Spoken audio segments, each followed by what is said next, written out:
Same. अब ये आपकी कैंडल स्टिक का फर्स्ट कैंडल स्टिक कौन सी है? फर्स्ट, इसको लिखेंगे CS-1।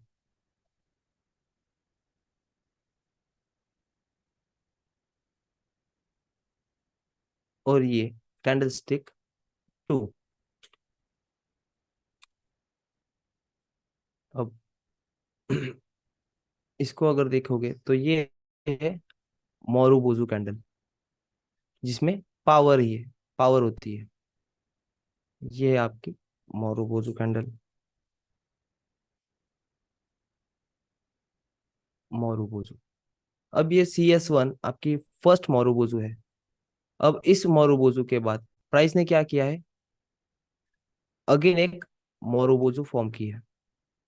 सो ये जो एक्शन और उसका फॉलो, इनके बीच में, इनके बीच में ये जो फॉर्मेशन हुआ है, ये जो सिनेरियो हुआ है,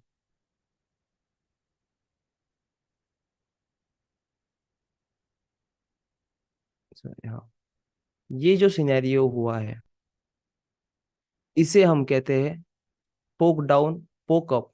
लेकिन कहा, ये इंपॉर्टेंट है, लेकिन कहा ये इंपॉर्टेंट है कि वो आपका होना चाहिए at a significant support line पर,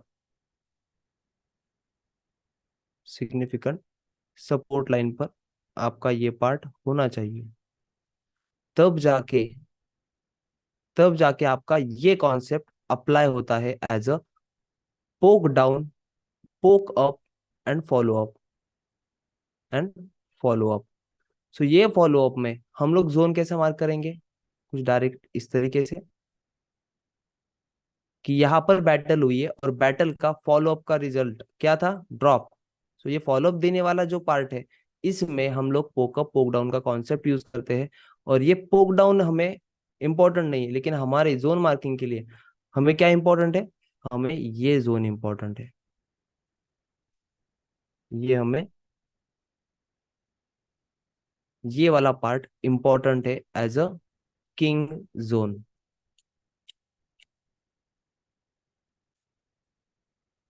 king zone. As a king zone आपका ये रहेगा, क्योंकि हमने क्या लिया है यहाँ पर?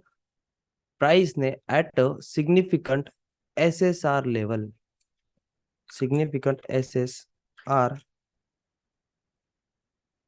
और MPL,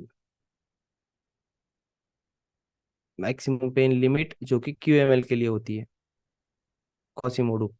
ठीक है, SSR लेवल पर, जैसे यहाँ पर ये सपोर्ट रेजिस्टेंस लाइन से आपके मल्टीपल टाइम्स, उसी के ऊपर ये जो किंग दिखाए, वही किंग ये है आपका।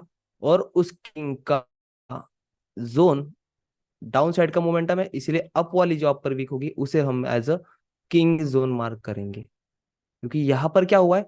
सिग्निफिकेंटली प्राइस ने बैटल की है और बैटल का रिजल्ट डाउन डायरेक्शन में था। तो जब प्राइस इस तरीके से कभी यहाँ पर आए, सो फिर प्राइस अपना स्ट्रक्चर दिखाती है और रिजेक्शन लेती है। सो ये दोनों कैंडलस्टिक फॉर्मेशन में फॉर्म हुआ किंग जोन बहुत पावरफुल होता है, जब वो कभी, जब वो SSR लेवल पर वर्कआउट होता है तब। सो ये है आपका डबल मारुबुजु किंग। ठीक है, ये है आपका डबल मारुबुजु किंग। अब जिन लोगों को इसकी फोटो निकालनी है वो निकाल लीजिए।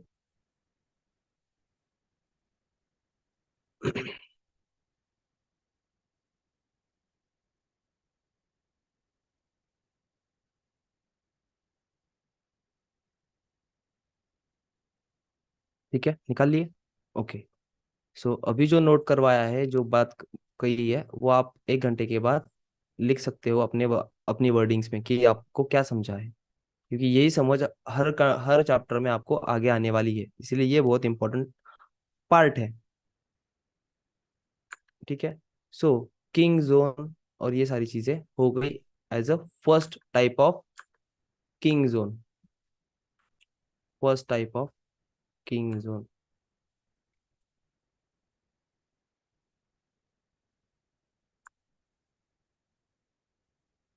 अब यहाँ पर सेकंड टाइप ऑफ किंग, वो क्या होता है?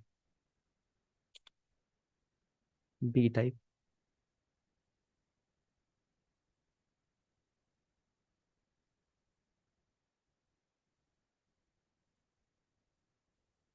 Doji king. अब आपको CS1 CS2 क्या है पता चल गया। अब CS2 आने से पहले,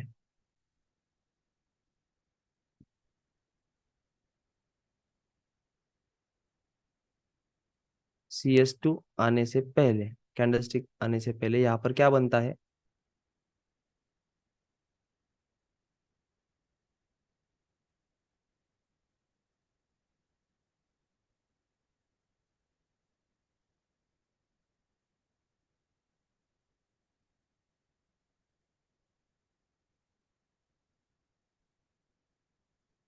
यहाँ पर बनती है आपकी कुछ इस तरीके से डोजी कैंडल।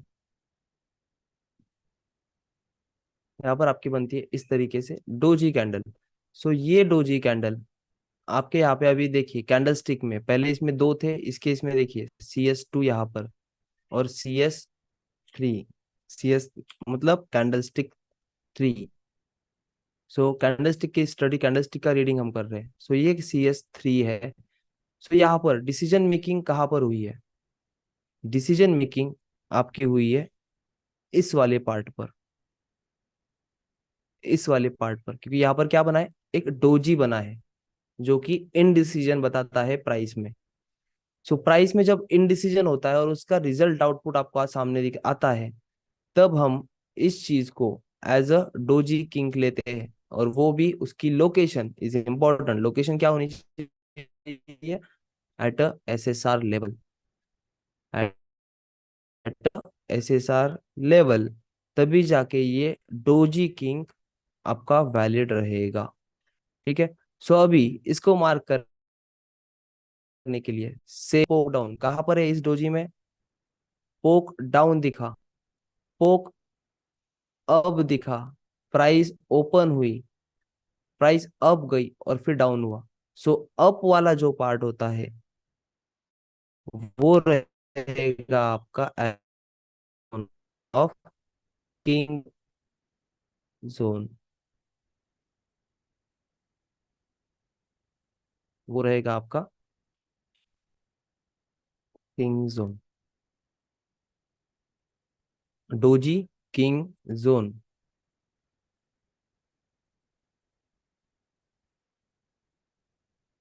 ठीक है। यहाँ पर फॉर्मेशन तीन कैंडल्स के साथ में है, CS1 CS2 CS3। तीनों कैंडल का करिकुलर मिला के यहाँ पर आपका किंग जोन फॉर्म होगा at a significant SSR level. Multiple times support support king valid रहेगा। ठीक है। ये सेकंड टाइप डोजी किंग। अब इसका जिसको स्क्रीनशॉट निकालना है वो निकाल लीजिए। जिनको निकालना है उनको निकालना नहीं है, सबको निकालना है जिनको आगे चल के पढ़ना है शुरू से एंड तक, क्योंकि सब चीजें आपके हर एक चैप्टर्स में आने वाली है।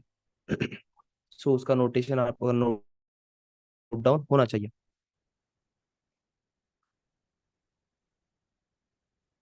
ठीक है।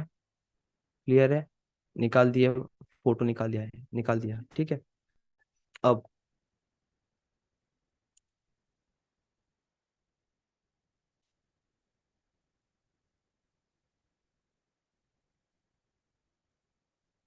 अब आते हैं थर्ड पार्ट पर।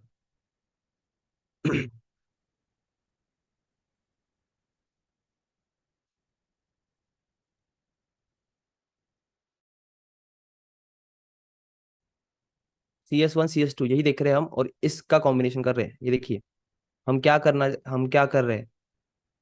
CS1 CS2 लेवल, इसके बाद ये पार्ट, फिर ये पार्ट। इस तरीके से हम ट्रायंगल को बना रहे हैं। तो ये चीजें याद रखिए, हम CS1 CS2 पे फोकस कर रहे हैं, कैंडल स्टिक्स पर फोकस कर रहे हैं, ना कि लाइन चार्ट पर यहाँ पर।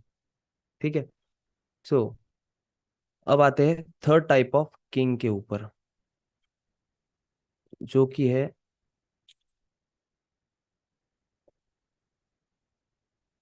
बियरिश इंगल्फिंग किंग, जिसे हम बीई किंग भी कह सकते हैं। बट उसमें कंफ्यूजन होगा क्योंकि अगला टाइप भी इस तरीके से है, बीई किंग। बियरिश इंगल्फिंग, इसके सेंटेंस से आपको पता चलेगा कि किसका डोमिनेशन किसने किया है। ग्रीन का डोमिनेशन, ग्रीन का डोमिनेशन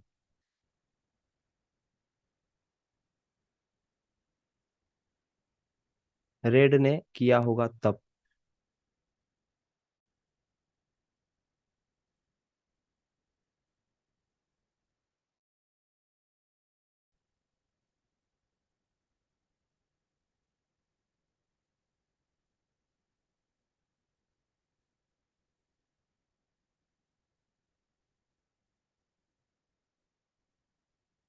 अब ये आपकी ग्रीन कैंडल है।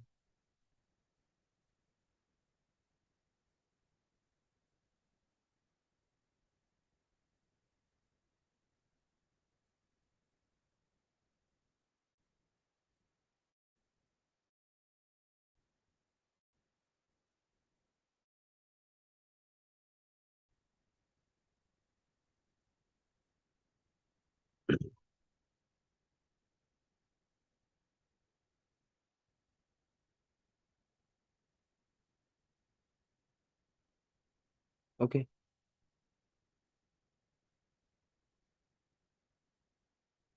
सो यहाँ पर कॉन्सेप्ट को आप अप्लाई करके देखिए, यहाँ पर कॉन्सेप्ट को अप्लाई करिए। हम्म, यहाँ पर इस तरीके से प्राइस, आप इसको टाइप वन इंगल्फिंग की तरीके से मार्क कर सकते हो, लेकिन ये किंग क्यों है, किंग जोन क्यों है? क्योंकि किंग जोन को किंग बाय को तोड़ने वाला king sell zone, king sell को तोड़ने वाला किंग बाय जोन, ये अल्टरनेट एक दूसरे में वर्कआउट होते हैं डायरेक्शन फ्लिप में। ठीक है, इसीलिए ये बात बता रहा हूँ कि ये अलग टाइप वन इंगल्फिंग से अलग क्यों है।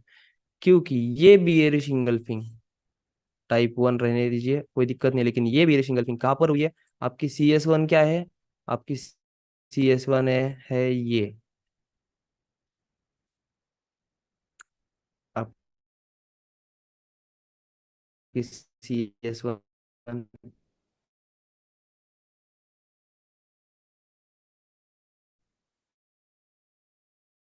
ये,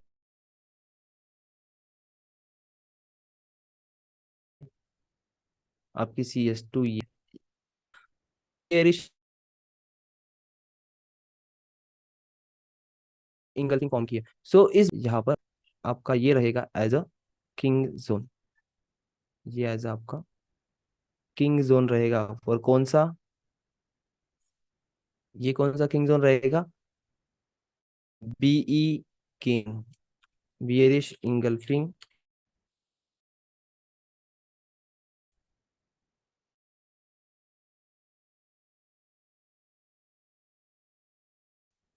जोन ले लिया टाइप वन की तरीके से। बहुत सारे लोग क्वेश्चन आते हैं ना, सर आपने इस तरीके से क्यों लिया, इस तरीके से क्यों नहीं लिया था? सो उसका रीजन ये है, जो कि आपको टाइप्स में समझना है, कि मैंने ये क्यों नहीं लिया, मैंने इस तरीके से क्यों लिया। इसका आंसर क्या है, इसका अंडरस्टैंडिंग क्या है? ये क्यों लिया, इसकी वजह से at a significant support resistance level पर पियरिश इंगल्फिंग बनी है। टाइप वन मार्क करके आपका ऐसे इतना कर लोगे आप, बट ये कौन सा जोन है? टाइप वन इंगल्फिंग जोन है ही, बट उससे ज्यादा बड़ा काम है ये इसका, इस किंग जोन को डिफेंड रखना, ताकि बियरिश इंगल्फिंग जोन है, बीई किंग जोन है, ना कि type one engulfing sell zone.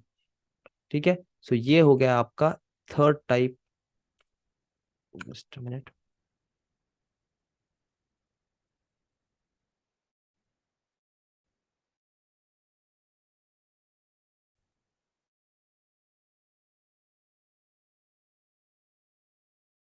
पूरी वीक पोक अप वाली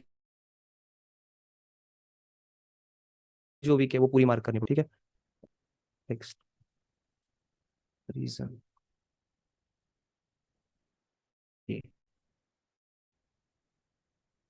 अब इस थर्ड पार्ट का जिनको स्क्रीनशॉट निकालना है सब लोग स्क्रीनशॉट निकाल लीजिए।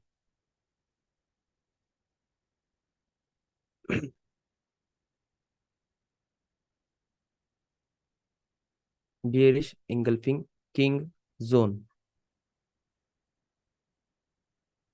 ग्रीन का रेड से, बट ये वीक बनाई और इस वीक का जो सिग्निफिकेंट ऐसे लेवल पर हुई इसलिए ये किंग जोन बनेगा। अब आते हैं फोर्थ पार्ट पर।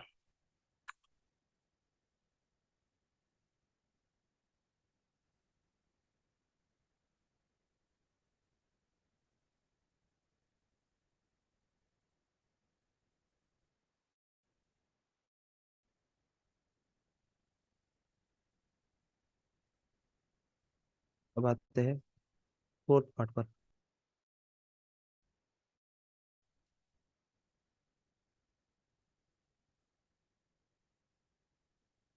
बियरिश इंगल्फिंग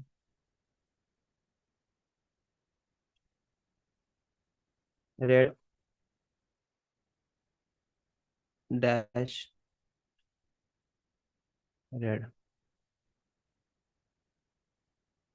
ये आपका D king zone. Bearish engulfing है लेकिन किसकी किससे है?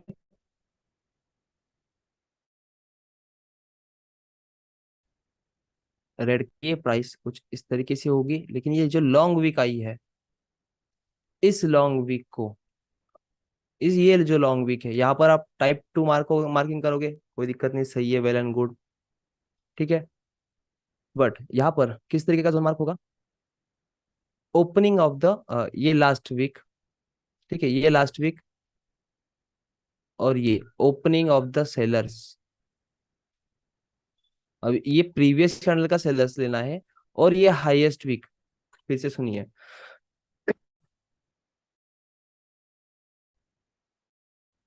इस टाइप के किंग जोन को मार्क करने के लिए ये जो वीक अप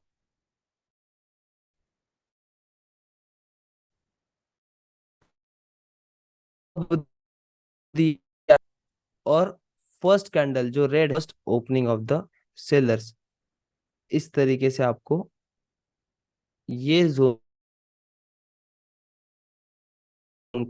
को मार्क करना है। अब इसमें भी डिफरेंस है, आपको बताता हूँ। पर हमने क्या लिखा देखिए, opening of the sellers of previous candle, ठीक है।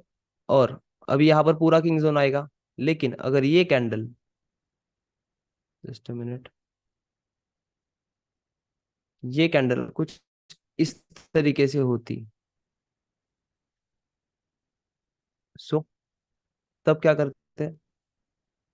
इसीलिए ये वर्डिंग लिखना है आपको नोटबुक में।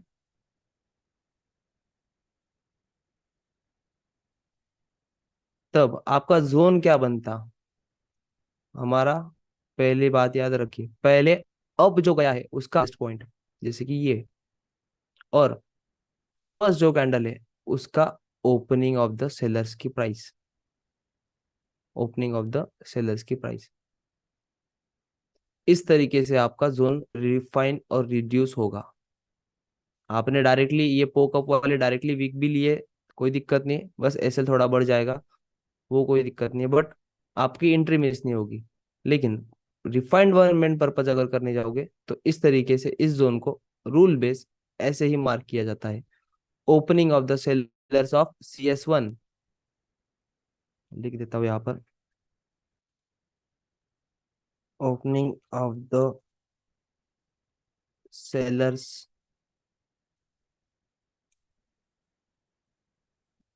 of the seller of CS-1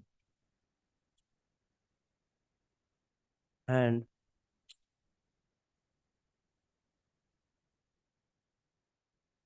appeased weak, sorry,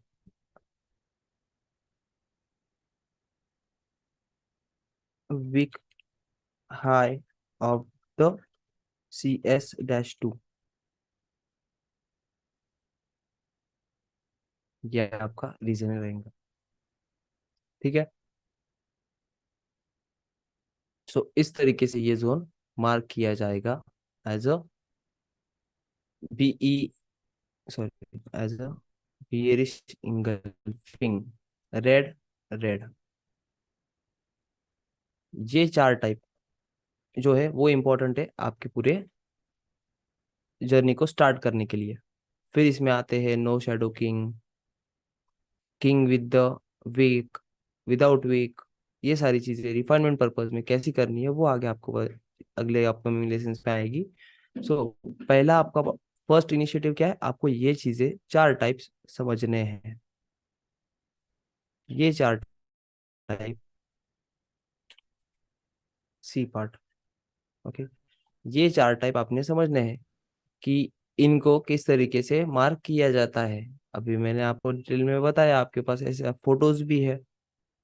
तो इस तरीके से आपको ये चारों भी मार्क करने हैं और समझना है। अब आप अपनी प्रैक्टिस शुरू कर सकते हैं आज से ही। हर एक लेसन जो आज पढ़ाया है उसकी प्रैक्टिस चार्ट पर करके देखिए, अपना क्वेश्चन बना के रखिए। वो हम क्वेश्चन आंसर्स के सेशन में वो लेंगे। ये वाले क्वेश्चन आंसर्स ने जब हम एंड में, जब क्वेश्चन आंसर्स के 1 वीक रखते हैं क्वेश्चन आंसर्स में, तो तब आप लोग ये क्वेश्चंस पूछना, क्योंकि अभी तक आपको पूरा पार्ट बस इसके बेसिस पर ट्रेड लेना है, ऐसा नहीं होता है। हर चीज का कंपाउंडिंग होता है। ठीक है। सो ये चीजें आपको lesson wise lesson add content add होगा इसमें। इसका यूज कहाँ, इसको कहाँ किस पे देखना है, इसमें क्या अप्लाई करना है, ये सारी चीजें। फिर जाके जो आपका क्वेश्चन बनेगा वो क्वेश्चन आंसर्स का हम सेशन लेंगे। सो अभी जो भी हम बैच शुरू करेंगे उसमें मैं एग्जांपल्स आपको बताऊंगा, नो डाउट। लेकिन आपके question answers at the end of the batch, आपके 1 वीक और 2 वीक्स क्वेश्चन आंसर्स के सेशन रहेंगे। सो आपने जो जो लर्निंग आज की है, आज की लर्निंग के जो क्वेश्चन आंसर्स रहेंगे वो आज नोट डाउन करिए। मैं क्या पहली बात और आखिरी बात बता रहा हूँ कि आपको अपने क्वेश्चन डाउट आपको नोट डाउन करने हैं बुक पर। और वो बुक खोलनी है आपको कब, eight the end of the batch, जब हम क्वेश्चन आंसर्स के सेशन रखेंगे 2 वीक्स के। तब आपको प्रोसेस फ्लो में पूरा ही कंटेंट समझ आएगा और उसको कहाँ और कैसे अप्लाई करना है वो अपने आप पता चलेगा। और जैसे जैसे आप क्वेश्चन लिखोगे आज के, कल के, परसों के, ऐसे 4-5 दिनों के जब क्वेश्चन लिखोगे और आप रहोगे 8वें चैप्टर पर, तब आपके जो क्वेश्चंस थे वो आप अपने आप इरेज करोगे, रीड कर दोगे, क्योंकि उसका जवाब आपने खुद ने ढूंढ लिया। आपको खुद का खुद आप ढूंढने के कैपेबल बन गए हो, क्योंकि आपके पास नॉलेज बेस आ गया है। मेरा क्वेश्चंस क्या था, भले बच्चों जैसा सवाल था, दिक्कत नहीं है, लेकिन वो सवाल का जवाब मैं देने की बजाय मैं जो नॉलेज पढ़ा रहा हूँ आपको, वो नॉलेज आप एब्सॉर्ब करिए और आपका अपने आप सवाल का जवाब आप ही ढूंढिए। तो वो खुशी आपको अच्छी रहेगी, ना कि मैंने आपको आयता परोसना जैसा। वो नहीं, वो मैं दूंगा, देखिए देने में कोई दिक्कत नहीं, लेकिन जो आपको खुद को ज्ञात होता है उसमें खुशी एक अलग होती है। और उसमें जो आपको समझता है वो मरते दम तक आप भूलते नहीं हो। जो खुद से खुद एब्सॉर्ब हुआ चीज होती है। मैं बताऊंगा, समझाऊंगा, आप 2 दिन 4 दिन हफ्ता भर याद रखोगे और 1 महीने बाद भूल जाओगे क्या बताया था। लेकिन जो चीज आपने खुद सबको कंपाउंड किया, फर्स्ट लेक्चर को कंपाउंड किया, सेकंड लेक्चर को कंपाउंड किया, थर्ड लेक्चर को कंपाउंड किया, तब जाके आपके 5वें के लेक्चर का जो क्वेश्चन आंसर था, क्वेश्चन था, वो आपके 3 लेक्चर के नॉलेज बेस पर आपने सॉल्व कर लिया। ये आपकी अचीवमेंट रहेगी। इसीलिए ये बातें बोल रहा हूँ कि आपको हर एक सेशन का क्वेश्चन आंसर्स का पार्ट जो है वो स्किप होगा, और क्वेश्चन आंसर आप लोग इसमें लिखोगे नोटबुक में। और आज का जो क्वेश्चन है वो हम 2 लेक्चर के बाद पूछना आप मुझे, तब तक भी आपका क्लियर नहीं हुआ तो। पर 2 लेसन छोड़ के ही आप फर्स्ट वीक का क्वेश्चन आंसर पूछ सकते हो। ठीक है। सो आज की लर्निंग में किसी को डाउट हो उसको पूछ सकते हैं।